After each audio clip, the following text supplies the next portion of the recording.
Elliot's breath caught in his throat as the scream tore through the alley. Sharp and final, like glass shattering in a silent room.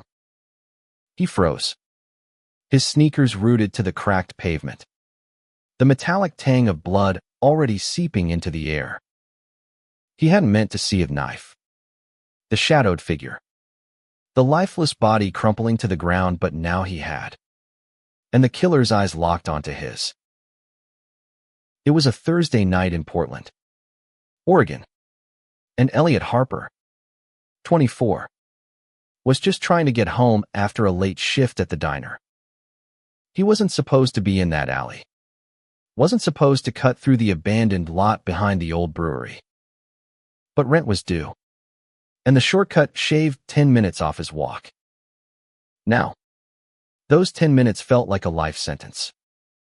The killer, cloaked in a dark hoodie, stood over the body, his face obscured but his stare piercing.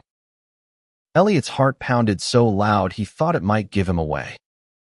He backed away, slow at first, then bolted, the sound of his own footsteps drowning out the world. He didn't stop running until he reached his apartment, a cramped studio in a crumbling building on the east side. His hands shook as he fumbled with the lock. The image of the body burned into his mind. A man, maybe in his 30s, with a red flannel shirt soaked darker by blood. Elliot slammed the door shut, slid to the floor, and pressed his palms to his eyes, as if he could unsee it. But he couldn't. And he knew, deep in his gut, that the killer had seen him too. The next morning, Elliot woke to a world that felt wrong. The sun was too bright. The street noise too loud. He checked his phone. No messages. No missed calls. Just the usual grind work. Bills. And the quiet ache of loneliness he'd carried since coming out to his family 2 years ago. They hadn't disowned him. Not exactly. But the calls had stopped. The invitations dried up. He was alone in a city that felt too big. Too cold. But he couldn't think about that now. He had to decide what to do. Calling the police seemed obvious. But something stopped him. The killer's eyes, they weren't just angry. They were calculating. Like they'd already memorized his face. What if the killer had connections? What if reporting it made things worse? Elliot's mind spiraled as he poured coffee, the mug trembling in his hand. He needed to think. To breathe. He needed to not be alone. That's when he called Caleb. Caleb Monroe, 26, was the only person Elliot trusted in this city. They'd met 6 months ago at a local LGBT support group, a small gathering in a community center basement where people shared stories of struggle and survival. Caleb was different, quiet, but not shy, with a warmth in his blue eyes that made Elliot feel seen. He was bisexual, open about it, but never pushy. And he'd been the one to stay late after meetings, helping stack chairs or just talking with Elliot over cheap coffee. They weren't dating. Not exactly. But there was something between them, a spark that neither had named. Caleb arrived at Elliot's apartment within the hour, his sandy blonde hair disheveled, his hoodie slightly askew. "You look like hell," he said, stepping inside. His voice was soft, but his eyes were sharp, scanning Elliot's face. What happened? Elliot told him everything: the alley, the scream, the knife, the body. The words spilled out, jagged and raw, until he was shaking again. Caleb listened, his jaw tight, his hand resting on Elliot's shoulder. When Elliot finished, Caleb didn't say anything for a long moment. Then he pulled Elliot into a hug, strong and steady, and whispered, "We'll figure this out. Together." But together was a fragile word. That night, Elliot's phone buzzed with a text from an unknown number. I know what you saw. Keep quiet, or you're next. His blood ran cold. He showed Caleb, who cursed under his breath and grabbed his own phone, ready to call the police. But Elliot stopped him. What if they're watching? What if they know where I live? His voice cracked, panic rising. Caleb's eyes darkened. Then we don't stay here. We move. We hide. We figure out who this is. He paused, his hand brushing Elliot's. I'm not letting you do this alone. They packed light clothes. Cash. A burner phone Caleb had from his days working security. By midnight, they were in Caleb's beat-up sedan, driving out of Portland toward a small coastal town where Caleb's cousin owned a cabin. It wasn't much, just a place to lay low. But it was something. The road stretched dark and endless. The only sound the hum of the engine and their uneven breaths. Elliot stared out the window, the weight of the last 24 hours crushing him. He'd seen a murder, become a target, and now he was running. But Caleb's hand rested on the console between them, close enough to touch. And for the first time that day, Elliot felt a flicker of hope. Maybe, just maybe, they could survive this. Maybe love unspoken, unformed, but real could keep them alive. The cabin smelled of pine and neglect, its wooden walls creaking under the weight of the coastal wind. Elliot and Caleb arrived at dawn, the sky a bruised purple over the Pacific. They hadn't spoken much during the drive, but the silence wasn't heavy, it was shared, like a promise. Caleb's cousin hadn't used the place in years, and it showed. Dust coated the furniture, and the fridge was empty except for a jar of pickles. But it was remote, tucked into a forested hillside, far from the eyes of Portland, far from the killer. Elliot dropped his bag by the door, his body aching from tension, and sank onto the sagging couch. Caleb locked the door, checked the windows, and then sat beside him, close enough that their knees brushed. We're safe here, Caleb said, though his voice carried a question. Elliot wanted to believe him, but the text from the unknown number burned in his mind. Keep quiet, or you're next. He hadn't told Caleb about the second text that came during the drive. You can't hide forever. He didn't want to scare him more than he already was. They spent the day settling in, scavenging what they could from a nearby gas station canned soup, bread, a cheap bottle of wine. Caleb tried to keep things light, joking about their luxury hideout. But Elliot could see the worry in his eyes. That night, they sat on the cabin's porch. The ocean's roar a distant lullaby. The wine loosened Elliot's tongue, and he found himself talking not about the murder, but about his life. Growing up in a small Idaho town, coming out at 18, the way his parents' love turned conditional. Caleb listened, his hand resting on Elliot's arm, steady and warm. I get it, Caleb said when Elliot trailed off. My dad kicked me out when I told him I was bi. Said I was confused, that I needed to pick a side. I haven't seen him in years. His voice was low, raw with old pain. Elliot reached for his hand, their fingers intertwining. It wasn't planned, wasn't even conscious, but it felt right. Like they'd been building to this moment since that first coffee after the support group. The next day, reality crashed back. Elliot's burner phone buzzed with another text. I know where you are. His stomach dropped. He showed Caleb, whose face hardened. We need to figure out who this is, Caleb said, and why they're after you.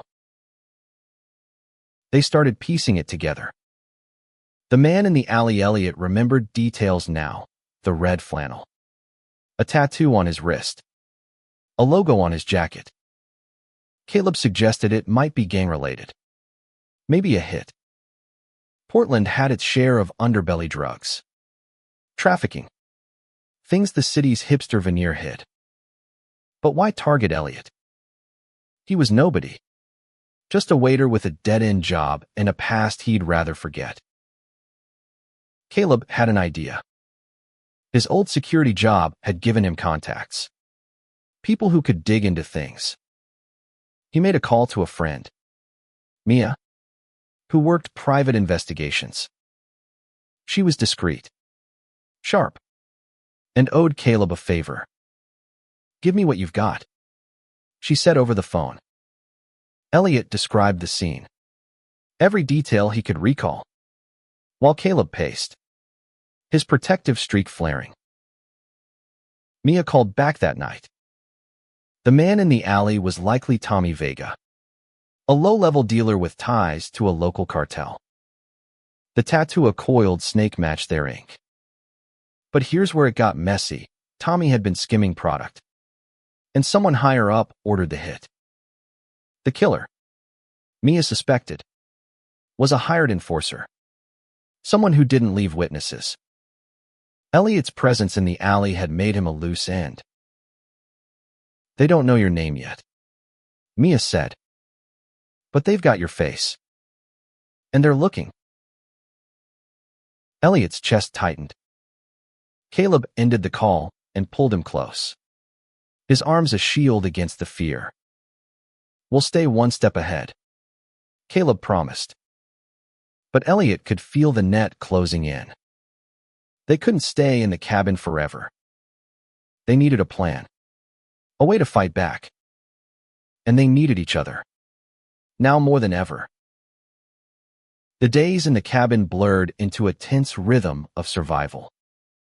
Elliot and Caleb took turns keeping watch, their eyes scanning the tree line for any sign of danger. The burner phone stayed silent, but the absence of threats felt more ominous than reassuring. They were hiding, but they weren't safe. Elliot couldn't shake the image of Tommy Vega's body, the way the blood had pooled on the pavement. He started having nightmares, waking up gasping, Caleb's hand on his shoulder pulling him back to reality. Caleb was his anchor, his reason to keep going. Their connection deepened in the quiet moments, cooking meals together, sharing stories, stealing glances that lingered longer each time. One night, under a blanket on the couch, Caleb kissed him. It was soft, tentative, but it lit something in Elliot's chest, a warmth he hadn't felt in years. But love couldn't erase the danger. Miah called with an update. The cartel was escalating their search. They'd circulated Elliot's description mail. Mid-20s. Dark hair. Seen near the brewery. Caleb's jaw clenched as he listened. "We need to move again," he said after hanging up. "Somewhere they won't expect." They decided on Seattle, a city big enough to disappear in. Caleb's cousin had a friend with an apartment they could crash in. No questions asked. They left at midnight. The cabin's solitude swapped for the hum of the highway. Elliot watched Caleb drive, his profile sharp against the dashboard's glow. "Why are you doing this?" Elliot asked, his voice barely above a whisper. "You could walk away. Be safe." Caleb's hands tightened on the wheel. "Because I care about you, Elliot. More than I've cared about anyone in a long time." The words hung in the air, heavy with truth. Elliot reached for his hand, and they drove on, bound by something stronger than fear. Seattle was a maze of rain-slicked streets and towering buildings. The apartment was a small, cluttered space in Capitol Hill, owned by a musician friend of Caleb's cousin. It smelled of incense and weed, but it was a roof, a hiding place. They settled in, keeping low, avoiding windows. Miah kept digging, feeding them scraps of information. The killer's name was still a mystery, but she'd learned he was meticulous, a ghost who left no trace. The cartel called him the cleaner. Elliot and Caleb tried to build a routine, but the tension was relentless. They'd go for walks at night, hoods up, sticking to crowded areas. One evening, in a dimly lit bookstore, Elliot found a copy of Leaves of Grass. He read Whitman's words aloud to Caleb, his voice soft, "We two boys together clinging, one the other never leaving." Caleb smiled, his eyes bright with something unspoken. They bought the book, a small act of defiance against the chaos. But the chaos found them. One night, as they returned to the apartment, Elliot noticed a car parked across the street, black, tinted windows, idling too long. His stomach churned. "Caleb," he whispered, grabbing his arm. They ducked into an alley, hearts pounding, and waited. The car didn't follow, but the message was clear: they were being watched. Back in the apartment, Caleb pulled out a map. "We need to go deeper, somewhere off the grid." His voice was steady, but his hands shook as he traced routes. Elliot nodded, but inside, he was unraveling. How long could they run? How long before the cleaner caught up? Yet, as Caleb's hand found his, Elliot knew one thing: he wasn't facing this alone. Seattle's rain was relentless, soaking through Elliot's jacket as he and Caleb moved through the city's underbelly. They'd abandoned the apartment after spotting the car, trading it for a cheap motel on the outskirts. Paid in cash. The room was grim-stained carpet, flickering lights, but it was temporary, a place to plan their next move. Caleb was on the phone with Miah, his voice low and urgent. She'd found a lead. The cleaner was rumored to be a former military contractor, someone who thrived on precision and fear. His real name was still unknown, but he'd been linked to a string of hits across the Pacific Northwest. "He doesn't stop," Miah warned. "Not until the job's done." Elliot sat on the edge of the bed, his hands clasped tight to stop the trembling. He felt like a hunted animal, every noise a potential threat. Caleb hung up and sat beside him, his presence a quiet strength. "We're going to end this," Caleb said, his voice firm. "We'll find a way to expose them. Make it too risky for them to keep coming after you." But how? Elliot wasn't a detective, wasn't a hero. He was just a guy who'd seen something he shouldn't have.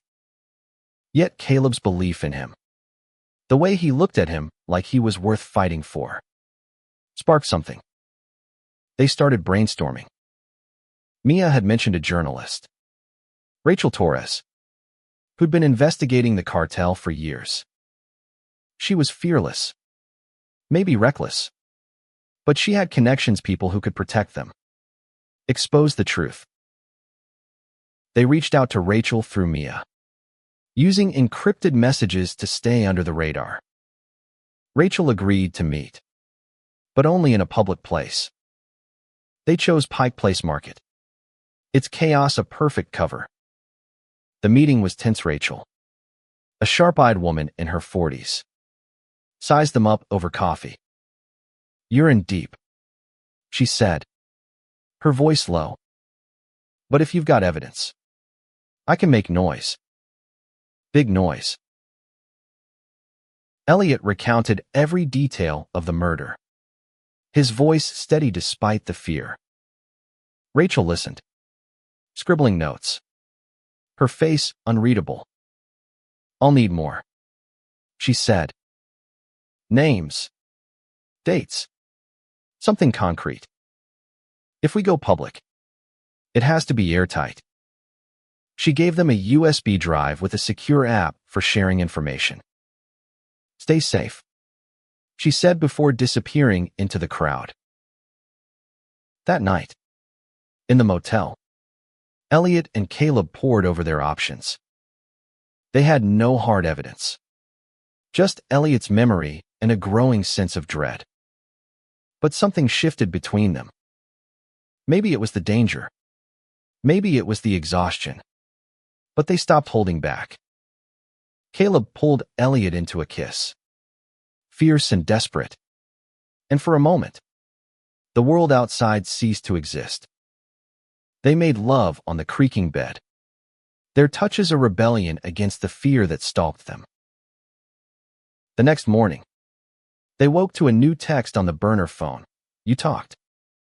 Big mistake. Elliot's heart sank. Someone had seen them with Rachel. The cleaner was closing in, and their time was running out. Caleb's face was grim as he packed their bags.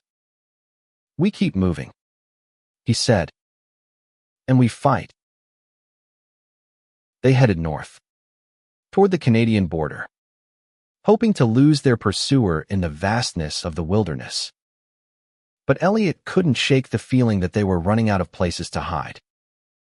Still, with Caleb beside him, he felt a flicker of courage. Love was keeping him alive, but it was also making him fight. The Canadian border was a dream that faded with every mile.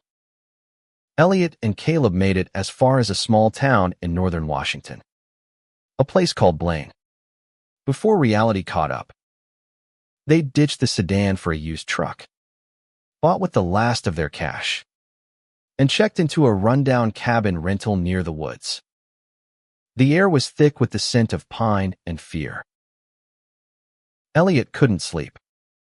Every creak of the cabin, every rustle outside, sent his heart racing. Caleb stayed up too, his hand resting on the hunting knife he'd bought at a gas station. They were running out of options, and they both knew it. Rachel had texted she'd found a source, someone inside the cartel willing to talk. But they needed proof to make it stick. Elliot's testimony was all they had, and it wasn't enough. "We need to go back," Caleb said one morning, his voice steady but his eyes tired. "Back to Portland. Find something anything that ties the cleaner to the cartel." Elliot stared at him, disbelief warring with admiration. Going back felt like walking into a trap, but staying still was just as deadly. They spent the day planning. Miah sent them a list of places Tommy Vega had frequented: bars, warehouses, a club downtown. If they could find a witness, a security camera, anything, they might have a shot. But it meant stepping back into the lion's den. Elliot agreed, not because he was brave, but because he trusted Caleb, because he loved him. The drive back to Portland was quiet, the weight of their decision pressing down. They stopped at a diner outside the city, sharing a booth and a plate of fries. Caleb reached across the table, his fingers brushing Elliot's. "Whatever happens," he said, "I'm glad it's with you." Elliot's throat tightened. He wanted to say it back, to say "I love you," but the word stuck. Instead, he squeezed Caleb's hand, hoping it was enough. Portland felt different now. Hostile. They started at the club, a neon-lit dive called the Snake Pit, named for the cartel's tattoo. The bouncer eyed them warily, but Caleb's charm and a 20 got them inside. The place was packed, bodies moving to a pulsing beat. Elliot scanned the crowd, his pulse racing. He didn't know what he was looking for, a face. A clue, but he felt exposed. Like the cleaner's eyes were already on him. They split up to cover more ground. Elliot stuck to the bar, asking subtle questions, while Caleb worked the dance floor. An hour in, Elliot's phone buzzed, a text from Caleb, back room. Now.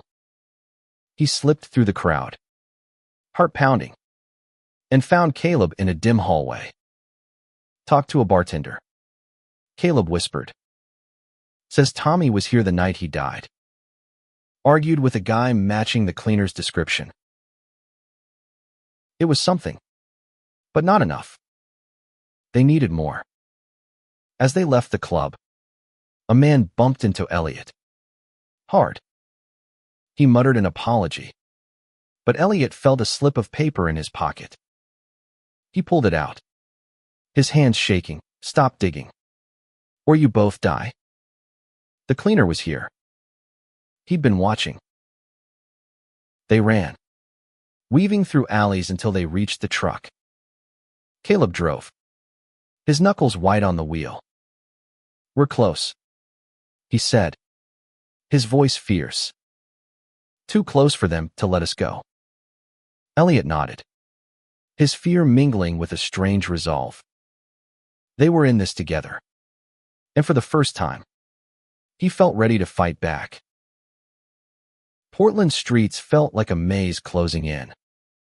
Elliot and Caleb holed up in a new motel. This one seedier than the last, with peeling wallpaper and a flickering neon sign.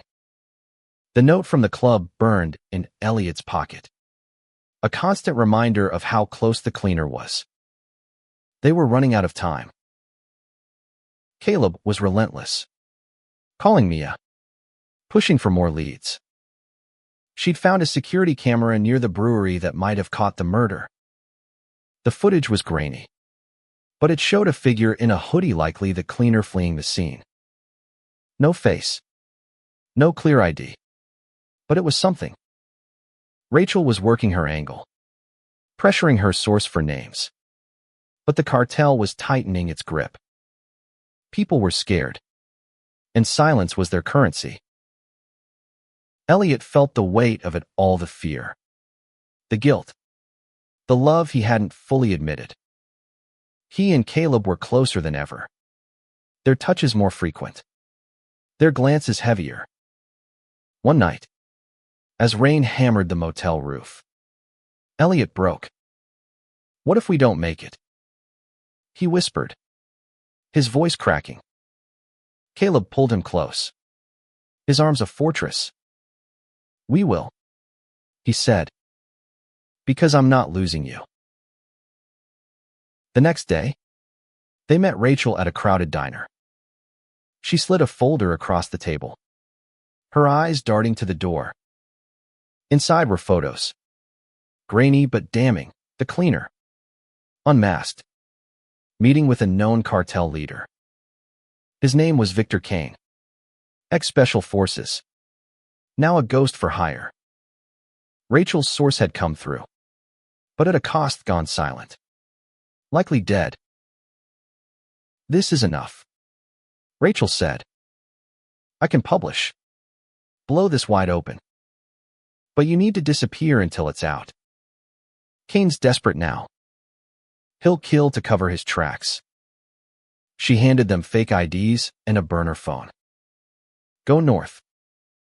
Stay off the grid. I'll call when it's safe. They didn't hesitate. They drove to a remote cabin in the Cascades, a place Miah had arranged through a contact. It was bare bones, no power. No signal, but it was hidden. They settled in. The silence both a comfort and a cage. Elliot found himself opening up, telling Caleb things he'd never told anyone, his dreams of being a writer, his fear of never being enough. Caleb listened, his hand steady in Elliot's, and shared his own truths, his hope for a quiet life, his love for Elliot that had grown too big to hide. But the safety was an illusion. One night, As they slept, a shadow moved outside the cabin. Elliot woke to the sound of glass breaking. Caleb was up in an instant, knife in hand, pulling Elliot behind him. The door burst open, and there was Kane tall, cold-eyed, a gun in his hand. "You should have stayed quiet," he said, his voice like ice. Caleb lunged, tackling Kane to the ground. The gun skidded across the floor. Elliot scrambled for it, his hands shaking as he aimed at Kane. "Don't move," he shouted, his voice raw. Kane smirked, unyielding, but Caleb held him down, his strength fueled by desperation. They tied him up, using ropes from the cabin, and called Rachel. She sent help a contact in the FBI who'd been tracking the cartel. As they waited, Elliot's heart pounded. He looked at Caleb, bruised but unbroken, and finally said it, "I love you." Caleb's eyes softened, and he kissed Elliot, fierce and certain. "I love you too." The FBI arrived before dawn, their flashlights cutting through the darkness of the Cascades. Kane was taken into custody, his cold eyes locked on Elliot until he was shoved into a van. Rachel's contact, Agent Torres, assured them the cartel was unraveling her article, combined with the evidence, had sparked raids across Portland. But Elliot and Caleb weren't safe yet. They were witnesses, and the cartel's reach was long. Agent Torres arranged protective custody, a safe house in rural Idaho. It was a small, nondescript house, surrounded by fields and silence. Elliot and Caleb settled in, their lives reduced to a few bags and each other. The days were slow, filled with board games and quiet conversations. But the nights were heavy with fear. They slept close, their bodies a shield against the unknown. Elliot struggled with the waiting. He'd seen a man die, become a target, and now he was a ghost in his own life. But Caleb kept him grounded, his presence a constant reminder of why they were fighting. They talked about the future, daring to dream of a life beyond Hadinga House. Maybe somewhere quiet. Caleb wanted a garden. Elliot wanted a desk to write. They laughed, their plans fragile but hopeful. Rachel's article hit the stands, a bombshell that named Kane and exposed the cartel's operations. The fallout was immediate: arrests, seizures, headlines. But it also painted a target on Elliot's back. The cartel wouldn't forget a witness. Agent Torres warned them to stay vigilant. Kane had allies, and some were still free.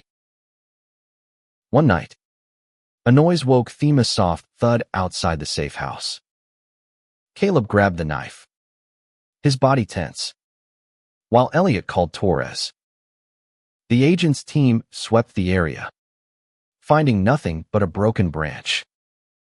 "False alarm," they said, but Elliot's nerves were frayed. He couldn't shake the feeling that the danger wasn't over. Caleb pulled him close, their foreheads touching. "We're stronger than this," he whispered. "We've made it this far." Elliot nodded, drawing strength from Caleb's certainty. They were more than survivors, now they were partners, bound by love and resilience. As weeks passed, the safe house became a home, however temporary. They cooked together, read to each other, made love under the stars. Elliot started writing, pouring his fear and hope into a journal. Caleb read every word, his pride in Elliot a quiet fire. They were building something, even in hiding, and it felt like defiance. But the past wasn't done with them. A call from Torres changed everything. Kane had escaped custody during a transfer. He was out there, hunting. Elliot's heart sank, but Caleb's resolve hardened. "We end this," he said. "No more running." They worked with Torres, setting a trap. Rachel leaked a story, claiming Elliot was in Seattle, staying at a specific hotel. It was bait, and Kane took it. The FBI was ready, but so were Elliot and Caleb. They were done being prey. Seattle was a trap set with precision. The hotel was a mid-tier spot, busy enough to blend in, quiet enough for control. Elliot and Caleb waited in a room wired by the FBI, their hands clasped under the table.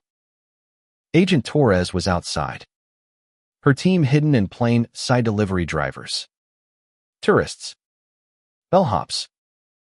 Kane was coming, and this time, they'd be ready. Elliot's heart pounded, but Caleb's steady gaze kept him anchored.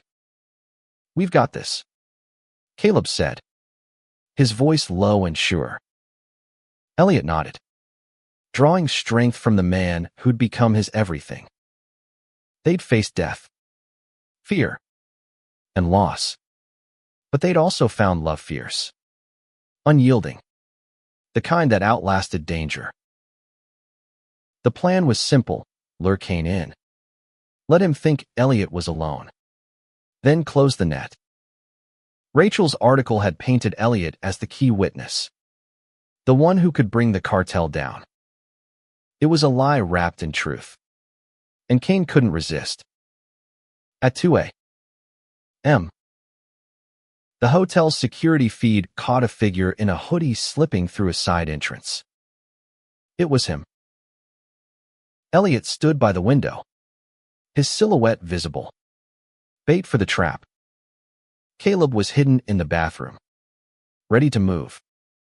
The door clicked open, and Kane stepped inside, his gun gleaming in the dim light. "You should have stayed quiet," he said, his voice cold as ever. Before Kane could act, the room erupted. FBI agents burst in, shouting, guns drawn.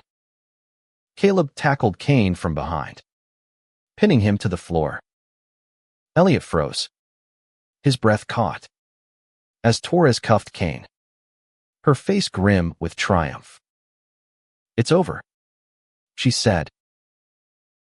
But it wasn't. Not really. Kane was gone, the cartel crippled, but the scars remained. Elliot and Caleb left protective custody a month later, their lives forever changed. They settled in a small town in Oregon, far from Portland's shadows. It wasn't the life they'd planned, but it was their house with a garden, a desk for Elliot's writing, a quiet space for their love to grow. Elliot published his journal, a raw account of their ordeal, under a pseudonym. It became a beacon for others, a story of survival and love against impossible odds. Caleb worked as a counselor, helping kids like the ones they'd been lost, scared, but searching for hope. They built a life, not perfect, but real, grounded in the truth that love could save, even when the world tried to break you. One evening, as they sat on their porch, the sunset painting the sky in gold, Elliot took Caleb's hand. "We made it," he said, his voice thick with emotion. Caleb smiled, his eyes bright. "Yeah," he said. "We did." Their story wasn't just about surviving a murder or escaping a killer. It was about finding each other, about love that refused to hide, even in the face of death. And that, more than anything, was what kept them alive.